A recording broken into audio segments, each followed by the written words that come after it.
এবার পাকিস্তানি ক্রিকেটার শোয়েব মালিক বিয়ের হ্যাট্রিক করলেন।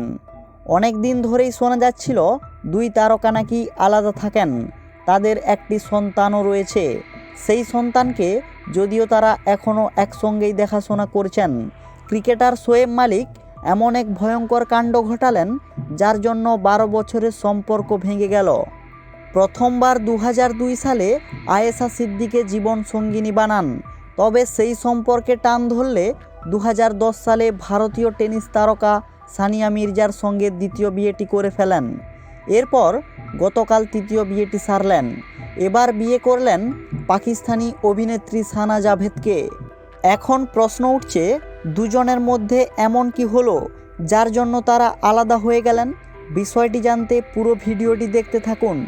পাকিস্তানি মিডিয়ার প্রতিবেদনে বলা হয়েছে শোয়েব মালিক সানিয়া মির্জার সঙ্গে প্রতারণা করেছেন। এতে সানিয়া মির্জা খুবই ক্ষুব্ধ। সেলিব্রিটি দম্পতির এই সম্পর্ক ভেঙে যাওয়ার নেপথ্যে ছিল একাধিক মহিলার উপস্থিতি। শোয়েবের একাধিক মহিলার সঙ্গে সম্পর্ক জড়ানো নিয়ে রীতিমতোই ক্লান্ত হয়ে পড়েছিলেন সানিয়া।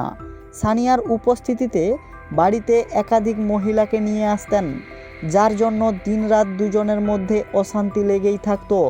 যদিও কোনোদিন এই ব্যাপারে সানিয়া বা শোয়েব কেউ প্রকাশ্যে মুখ খোলেননি, কিন্তু তৃতীয়বার সানা জাভেদকে বিয়ে করতেই বাধ্য হয়ে সানিয়া এই প্রতারণার কথা প্রকাশ্যে বলেন। তবে গত 2 বছর ধরে তাদের সম্পর্কে এই নিয়ে বেশ অশান্তি চলছিল। তাই সানিয়া মির্জাকে ডিভোর্স দিয়ে শোয়েব মালিক সানা জাভেদকে বিয়ে করে বিয়ের হ্যাট্রিক করলেন।